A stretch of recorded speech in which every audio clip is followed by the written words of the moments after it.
നിക്ഷേപകൻ ആനാട് ശശി ആത്മഹത്യ ചെയ്ത Vellanad Mundela Rajeev Gandhi residence welfare സഹകരണ സംഘം പ്രസിഡന്റ് എൻ ഗംഗാധരൻ നായർ രാജിവെച്ചു. വൈസ് പ്രസിഡന്റ് കെ മോഹൻകുമാറിനാണ് താൽക്കാലിക ചുമതല. കോൺഗ്രസ് ഭരണസമിതിയാണ് ബാങ്ക് ഭരിക്കുന്നത്. മനോരമ ലേഖകനും വെള്ളനാട് മുണ്ടേല രാജീവ് ഗാന്ധി റെസിഡൻസ് വെൽഫെയർ സഹകരണ സംഘത്തിലെ നിക്ഷേപകനുമായ ആനാട് ശശി ആത്മഹത്യ ചെയ്തതിന് പിന്നാലെയാണ് ബാങ്ക് പ്രസിഡന്റ് എൻ ഗംഗാധരൻ നായരുടെ രാജി. ആരോഗ്യ പ്രശ്നങ്ങൾ കാരണമാണ് രാജിയെന്നാണ് അദ്ദേഹത്തിന്റെ വിശദീകരണം. വൈസ് പ്രസിഡന്റ് കെ മോഹൻകുമാറിനാണ് താൽക്കാലിക ചുമതല നൽകിയിരിക്കുന്നത്. സഹകരണ വകുപ്പിന്റെ അന്വേഷണത്തിൽ കോടികളുടെ ക്രമക്കേട് ബാങ്കിൽ കണ്ടെത്തിയിരുന്നു. സംഭവത്തിൽ 3 ജീവനക്കാരെ ക്രൈംബ്രാഞ്ച് അറസ്റ്റ് ചെയ്തു.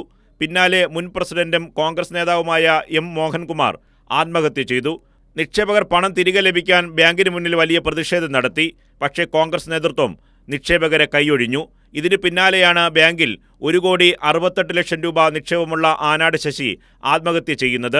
പണം തിരികെ ലഭിക്കാത്തതിനാൽ കടുത്ത മാനസിക സമ്മർദ്ദത്തിലായിരുന്നു ആനാട് ശശി. ഇതിനെ തുടർന്നാണ് അദ്ദേഹം ആത്മഹത്യ ചെയ്തതെന്ന് ആനാട് ശശിയുടെ ബന്ധുക്കൾ തന്നെ പ്രതികരിച്ചിട്ടുണ്ട്. കൈരളി ന്യൂസ്, തിരുവനന്തപുരം.